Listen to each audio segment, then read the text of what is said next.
BFM Business, BFM Crypto, le club. Amaury de Tonquédec. Bonjour à tous, soyez les bienvenus dans le club BFM Crypto. Merci d'être avec nous. On va parler aujourd'hui de l'adoption du Bitcoin par le grand public et surtout de sa compréhension. On va voir clairement où on en est parce qu'on n'en est pas forcément, ça avance, mais on n'en est pas forcément aussi loin que ce qu'on pourrait croire pour des gens qui en parlent comme nous à peu près tous les jours. Je reçois aujourd'hui pour en parler Hardisk. Bonjour Hardisk. Bonjour Amaury. Créateur de contenu, on en parle dans quelques instants. On parlera aussi du marché crypto par rapport au marché traditionnel et puis aussi de la performance de l'ETF de Mélanion Capital. On parlera notamment de deux sociétés, dont une société qui est dans le médical et puis qui a choisi de mettre du Bitcoin dans sa trésorerie. C'est assez incroyable. On en parlera dans quelques instants avec Cyril Sabac. Bonjour Cyril. Bonjour. Managing Director de Mélanion Capital et président fondateur de Mélanion Digital. Et puis on parlera du mining de Bitcoin. 3 grosses actualités, ça bouge énormément ces dernières semaines. Et enfin, on parlera de le grand match Bitcoin versus Ethereum. Pourquoi le Bitcoin surperforme, clairement, quasiment x2. Le Bitcoin a fait plus de 140% de hausse en un an, tandis que l'Ethereum serait autour des 70% de hausse, donc il y a quasiment 100% de différence entre les deux. Je propose qu'on commence, messieurs, avec tout simplement l'adoption du Bitcoin, voir un petit peu où on en est. Moi, pour commencer, j'ai une petite anecdote. On m'a demandé de faire une chronique sur BFM TV pour l'argent, et je voulais parler du Bitcoin. Au début, on m'a dit non, puis après on m'a dit oui. Puis après, on m'a dit non, parce qu'on m'a dit non, mais en fait, je pense que les gens sont pas prêts. Ça nous donne pas envie d'écouter. Les gens, quoi qu'il arrive, ne voudront pas en acheter. Et ça m'a un peu surpris. Alors, surpris à moitié, parce que c'est vrai que ça peut paraître un peu exotique. Mais effectivement, on peut être un peu biaisé ici sur cette chaîne où on parle de marché financier et de crypto ici à cette heure-là, tous les jours à 15h sur BFM Business. Mais comme quoi, ça fait encore un peu peur au grand public. Je voulais peut-être commencer par vous, Hardisk. Donc, je rappelle, vous avez une chaîne YouTube pour ceux qui nous suivent à la radio, Hardisk. Et vous avez 540 000 abonnés sur YouTube. Et vous avez publié il y a quelques semaines une vidéo qui s'appelle L'iceberg de Bitcoin, que je recommande, une vidéo d'1h15 qui est aussi disponible en podcast, qui a plus de 240 000 vues à l'instant où on se parle, où en fait vous expliquiez un petit peu ce qu'est Bitcoin, plein d'étapes assez précises. Vous, ça fait quoi? Ça fait une dizaine d'années que vous vous intéressez à ce sujet-là. Et pourquoi avoir choisi ce timing-là pour sortir cette vidéo? Pourquoi l'avoir pas sorti avant? C'est une super question. Alors non loin de moi l'envie de commenter des clashs internes de BFM entre différents étages. Non, il n'y a pas de clash, je précise, il n'y a pas de clash, mais c'était une anecdote assez intéressante. Non, mais c'est très rigolo et c'est vrai que c'est une très bonne question, la question de la temporalité. Nous, effectivement, on couvre des sujets qui sont très vastes. On ne parle pas forcément de sujets crypto et finance. Il se trouve que c'est des passions personnelles dont je sais parler parce qu'elles m'intéressent profondément. Dans cette vidéo, justement, je voulais revenir sur les origines un petit peu de cette technologie, l'origine du mouvement cypherpunk, l'origine de l'illégalité de l'encryption. Il y a quand même tout un lore établi autour de Bitcoin qui est extrêmement intéressant, au-delà du commentaire, effectivement, qui est intéressant à faire pour les investisseurs aussi, de la performance de son cours. Pourquoi aujourd'hui? Parce que je pense qu'aujourd'hui, les gens étaient prêts un petit peu à entendre ça, qu'il y avait une curiosité très claire. Il y a certaines informations autour de Bitcoin en tant que protocole, en tant que technologie, qui ont fini petit à petit à faire leur chemin dans la société civile, notamment autour du mining, du fonctionnement du mining. On ne parle pas de là d'une compréhension parfaite du protocole de mining derrière Bitcoin, mais en tout cas, on sait qu'il y a des ordinateurs qui font des énigmes mathématiques, etc. Tout ça, ça a pris le temps un petit peu d'infuser dans la société. Je pense aussi qu'il y a un élément qui a surpris tout le monde, que ce soit les commentateurs économiques, les commentateurs techniques, jusqu'aux chefs d'État, chefs d'entreprise, c'est le fait que l'œuvre en elle-même est belle. C'est-à-dire que Bitcoin, en tant que système, fonctionne. Et il y a une certaine beauté dans le fait que ce système décentralisé fonctionne, qu'on le veuille ou non. Et la deuxième chose, c'est qu'il refuse de mourir. Ça fait maintenant plus de 10 ans qu'il refuse de mourir, qu'on prédit sa mort sur tous les plateaux, dans tous les livres d'analystes, etc. Et qu'il refuse de mourir et qu'il est là et qu'il fonctionne quoi qu'on en pense. Et ça reste du coup un élément d'étude vachement intéressant. Avant de poser la question à Cyril Sabac, professionnel de la finance, Hardisk, en tant que créateur de contenu, est-ce que là, il y a eu un switch dans les dernières années ou derniers mois où vous vous êtes dit tiens, là, on a quand même passé un cap dans l'adoption Bitcoin du grand public. Je parle dans la compréhension médiatique pure. Je pense qu'on peut parler en termes d'époque par rapport au halving. Je pense qu'à chaque halving, on a vu finalement une courbe d'adoption qui s'est agrandie et une courbe de compréhension qui va avec. Évidemment, c'est très compliqué à chiffrer, mais on se rend compte, notamment moi, quand je parle du grand public finalement de ces sujets-là, en prenant toutes les précautions nécessaires, évidemment. Moi, je suis pas là pour vendre des produits d'investissement, je suis là pour parler de l'histoire technique d'un protocole que je trouve absolument fascinant. On se rend compte que finalement, on est plus dans une époque finalement de curiosité que dans une époque de retrait absolu, de ça finance le terrorisme, de c'est un truc de boursicoteur, c'est pas pour moi, etc. Maintenant, il y a une sorte de déjà là Bitcoin, on sait qu'il est là, qu'a priori il risque pas de partir, et donc on commence à être curieux. Et Cyril Sabag, donc vous avez créé, pour ceux qui nous écoutent régulièrement le savent, mais je le rappelle pour ceux qui nous rejoindraient, un ETF Bitcoin thématique. Quand est-ce que vous l'avez créé et pourquoi ce choix finalement à quel moment vous vous êtes dit tiens mais là vraiment il faut faire ce produit, là on répond à un besoin en France et en Europe? Oui, déjà pour réagir, je suis complètement en ligne avec ce que vient de dire Hardisk et je pense qu'il y a un point qui est particulièrement intéressant. Souvent, on dit que Bitcoin a été créé pour contrer la finance, mais il a été mis récemment sur le devant de la scène par la finance. Donc on pourrait dire, est-ce qu'on n'est pas en train de tuer le concept ? Mais là où je pense que, et je pense qu'Hardisk l'a vu avec la vidéo qu'il a pu faire, c'est qu'aujourd'hui, l'intérêt du Bitcoin en tant que produit financier réveille la curiosité d'une personne qui se dit, si j'investis sur cet actif, il faut que je m'y intéresse. Et donc là, il y a une curiosité intellectuelle qui est poussée par la volonté éventuellement d'investir. Il ne faut pas oublier les performances. On est sur 100% sur les 10 dernières années. On est sur 100% de croissance chaque année, donc annualisée. Donc c'est ça qui est, je trouve, assez beau aussi. C'est que à la base, ça a été créé pour contrer la finance. Finalement, les gens y investissent parce qu'ils voient l'aspect intéressant en termes de performance. Mais du coup, ça pousse à la curiosité et à creuser ce qu'il y a derrière, au-delà de l'aspect financier. Voilà, c'est juste pour réagir sur ce qu'a dit Hardisk. Donc nous, oui, on a été un peu précurseurs, puisqu'on a créé cet ETF en octobre 2021. Donc voilà, à l'époque, on était plus de presque 3 ans bien avant BlackRock. etc., ouais. On a essayé de trouver le meilleur produit grand public pour s'exposer à cette thématique. On a une contrainte réglementaire européenne qui est beaucoup plus forte qu'aux États-Unis. On ne peut pas créer en Europe un ETF, en tout cas un produit qui s'appelle ETF en Europe et qui a la possibilité d'être investi dans toutes les enveloppes réglementaires comme ça l'est aux États-Unis en Europe. On a des contraintes et on avait 2 contraintes fortes en particulier. L'obligation d'investir sur des actifs diversifiés, donc pas uniquement sur le Bitcoin, et des actifs régulés, et ça ne l'était pas. Donc l'astuce, je dirais, que nous avons trouvée, c'est d'investir sur des actions de l'écosystème crypto. Et en analysant les corrélations, on a vu que ces actifs étaient très corrélés au Bitcoin. Donc on pouvait essayer de construire intelligemment un portefeuille d'actions de l'écosystème crypto pour essayer de tendre vers une corrélation la plus forte possible avec le Bitcoin. C'est la méthodologie qu'on a utilisée.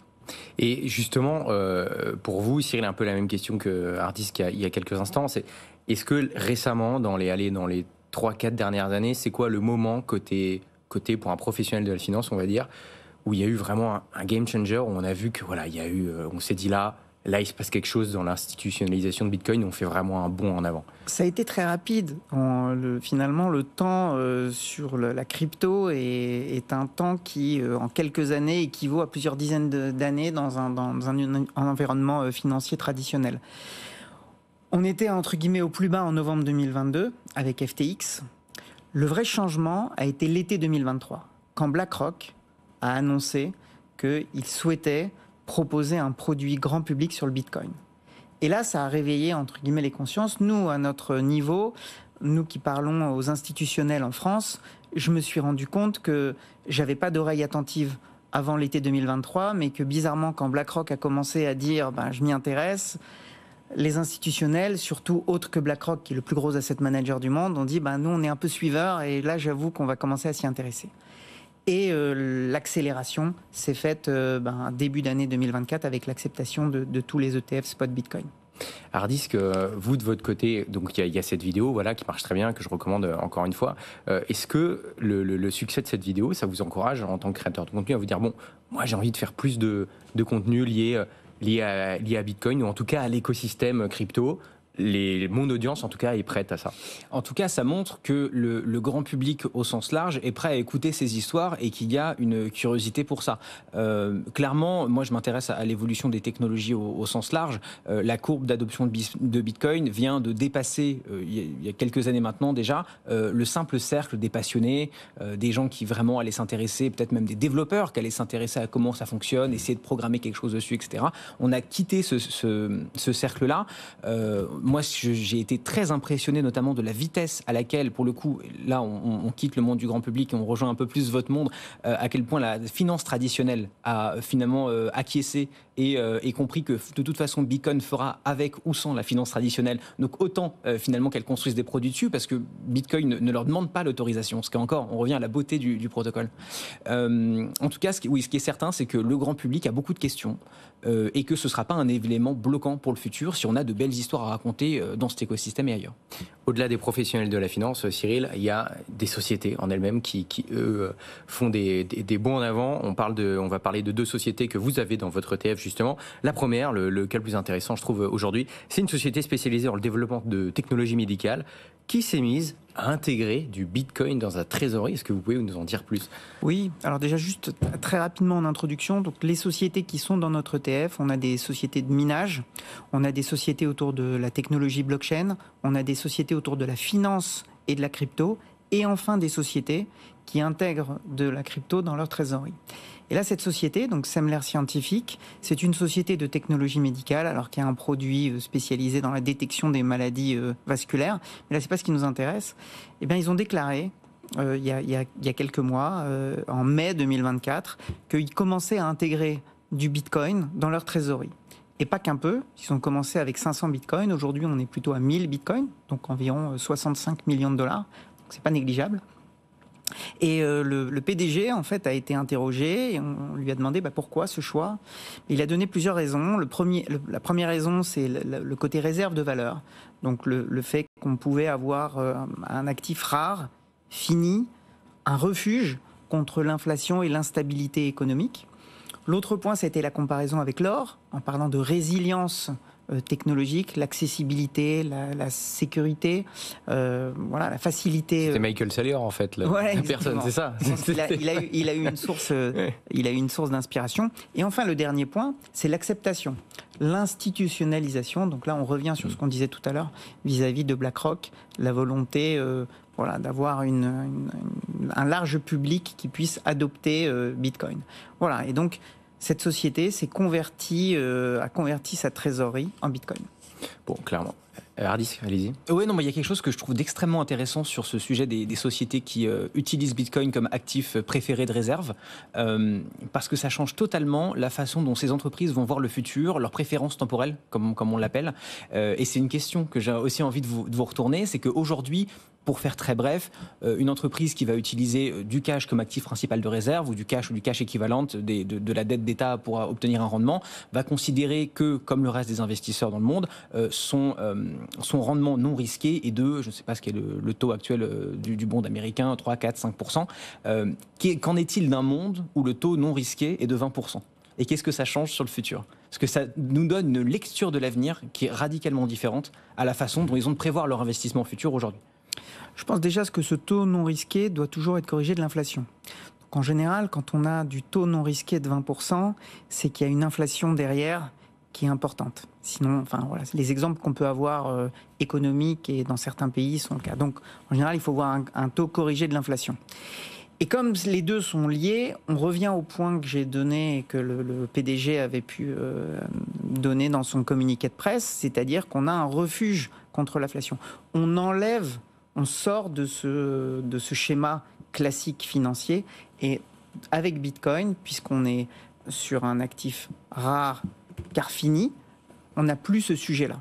Donc voilà, donc je réponds d'une certaine façon par une question aussi, mais un taux sans risque à 20%, c'est qu'il y a quelque chose derrière et qu'en général, dans les exemples qu'on a pu avoir, le sans risque n'est pas complètement risqué et qu'il y a une inflation derrière. La vision de l'avenir va être très intéressante justement par rapport à ça. Et justement, avant de parler du mining, rapidement, j'avais une question un peu pour tous les deux. Parce que c'est un peu de salle de ambiance, entre guillemets, mais ce qui ne... Non, mais dans le sens où marché traditionnel finance, et là, personnalité d'Internet, donc théoriquement, c'est deux mondes qui s'opposent, entre guillemets, mais on voit que pas forcément.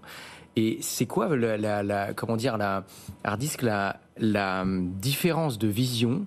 Comment voit comment les personnalités d'Internet voient le monde de la finance traditionnelle et comment vous vous sentez perçu par le monde de la finance traditionnelle? Je pense que au niveau des personnalités d'Internet, elles sont un proxy du grand public, c'est-à-dire qu'il y a effectivement cette espèce de distance, mais parce que cette distance existe dans la société française dans son ensemble. Au final, les gens qui ont pour travail comme moi de faire du contenu sur Internet ne sont pas si différents du reste. Voilà, on a grandi dans les mêmes écoles, même type d'école, même type d'éducation, donc on a cette distance effectivement qui existe en règle générale.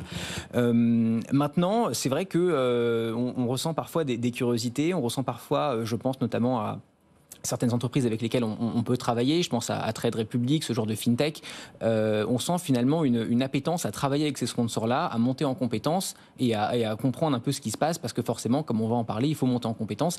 Il y a des intérêts qui se soulèvent aussi, mais à l'image de la société française dans son ensemble, ce qui est assez intéressant. Et on parlait notamment, moi j'avais beaucoup tilté en fait sur le minage, que le minage c'était vraiment quelque chose qui intéressait les gens très passionnés et tout, et on sent qu'il y a quand même des questionnements qui se soulèvent, même des phases de compréhension qu'on a levées, ce que je trouve intéressant à observer. Et Cyril, c'est vrai que par rapport au marché traditionnel versus marché crypto, entre guillemets.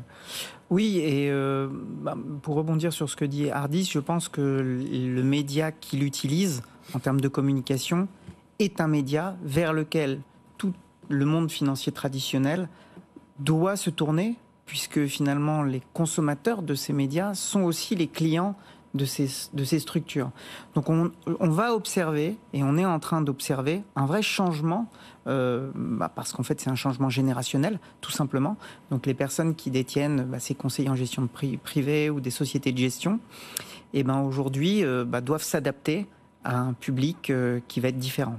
Donc les deux se rejoignent, et finalement les contacts que peut avoir Hardisk avec ces sociétés sont finalement du donnant-donnant, où tout le monde s'y retrouve. Voilà, il n'y a pas que les marchés financiers entre guillemets qui évoluent, il y a aussi les médias, il y a un gros bouleversement. Il nous reste 4 minutes, j'aimerais qu'on parle de mining, oui. Cyril, quand même avec TEPCO, entreprise énergétique la plus importante du Japon, tout simplement, oui. Qui a annoncé en septembre qu'elle minait du Bitcoin avec tout simplement le surplus d'électricité.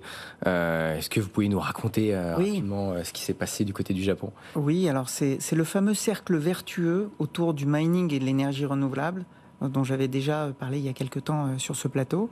Et là, il y a une illustration parfaite, puisque c'est le plus gros producteur d'électricité au Japon, qui a décidé, au lieu de gaspiller son surplus d'énergie solaire, parce que finalement, ça encombre trop le réseau, et au lieu de le gaspiller, de l'utiliser pour miner du Bitcoin. Donc déjà, ça rend plus rentable ces infrastructures, et c'est là le cercle vertueux, c'est-à-dire les structures d'énergie renouvelable sont rarement rentables parce qu'on a du surplus d'énergie, il y a des problèmes de synchronicité avec les besoins. Là, si on imagine qu'on crée une structure d'énergie renouvelable et qu'on a un acheteur en dernier ressort qui est le minage de Bitcoin, eh bien on peut rentrer dans un cercle vertueux assez intéressant. Il y a un biais cognitif de chacun vis-à-vis de l'électricité et de l'énergie pour le Bitcoin, c'est une catastrophe pour l'environnement. En fait, le biais cognitif, c'est de penser que comme c'est énergivore, c'est nécessairement de l'énergie fossile. Mais si c'est de l'énergie renouvelable, et bien là, pour le coup, c'est vertueux. Il y a un pays qui s'est retrouvé un petit peu pris à contre-courant, on va dire, c'est la Norvège, qui a arrêté, pour plusieurs raisons que vous avez cité, Cyril, le minage de Bitcoin, et derrière, ça a fait grimper de 20% les factures d'électricité. Oui, sur un site. Alors, la Norvège est très connue pour ses sources hydroélectriques en particulier, et donc il y avait une entreprise qui s'est installée dans un site qui s'appelle la société s'appelle CryptoVote, et il y a eu des plaintes sur les bruits que faisaient les machines, et donc la société a dû retirer les machines. Et quelle a été la conséquence? Une hausse de 20% de l'électricité, parce que le fournisseur là pour faire tampon. Exactement, absolument. Ouais, c'est drôle. Donc voilà. Mais on a des exemples intéressants. Je pense notamment au continent africain et à l'Amérique du Sud qui ont été vraiment novateurs dans cet usage-là. Il y a toute une étape aussi de déméthanisation qui est permise par le Bitcoin, ce fameux gas flaring, où on va éteindre finalement des torchères parce qu'on met des mineurs au lieu finalement de brûler du gaz dans l'atmosphère. C'est quelque chose qui, à mon grand désarroi, n'a pas encore été assez exploré en Europe et qu'on devrait regarder de face très très rapidement. Après, il y a des questions aussi, j'imagine, de prix des énergies renouvelables qui sont peut-être moins chères dans ces zones-là, par exemple en Afrique, en Asie, etc., où c'est peut-être plus propice au développement. Mais effectivement, il y a aussi en Norvège que ça se passe. En Islande aussi, je crois, il y a du mining. En Islande, du mining dans ces pays vert. nordiques. Oui, absolument. Mais il y a aussi un autre pays, Cyril, le Bhoutan, un petit pays d'Asie. C'est assez incroyable ce qui se passe là-bas parce que le Bhoutan aurait 2 fois plus de Bitcoin que le Salvador, dont on parle beaucoup puisque le Bitcoin est monnaie légale là-bas depuis 2021. Et ils ont fait un pari qui semble être gagnant pour l'instant côté mining.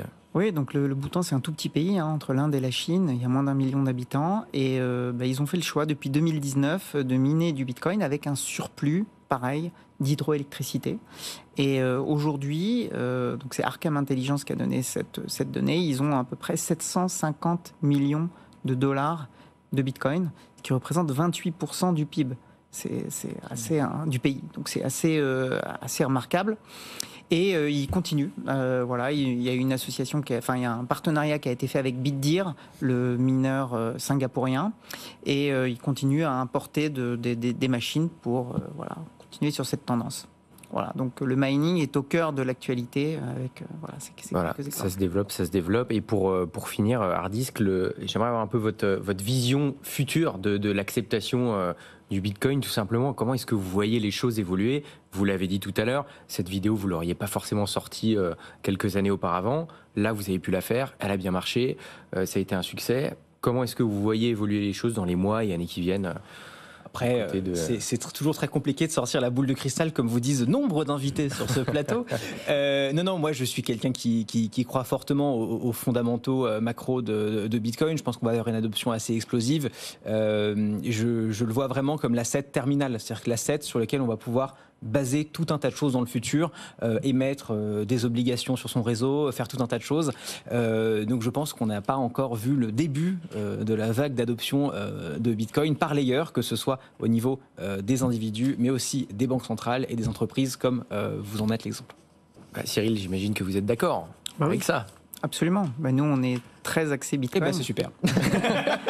Ça tombe bien, voilà, on arrive à la fin de l'émission. Bon, merci beaucoup, messieurs, d'avoir été avec nous. Donc, Hardisk, créateur de contenu, pour ceux qui veulent aller voir la vidéo l'iceberg de Bitcoin, allez voir tout simplement sur YouTube. Je rappelle pour ceux qui nous écoutent à la radio, Hardisk, Hardisk. Merci beaucoup, Cyril Sabag, managing director de Millennium Capital et président fondateur de Millennium Digital, d'avoir été avec nous. Merci de nous avoir suivis. On se retrouve demain à 15h. BFM Business, BFM Crypto, le club.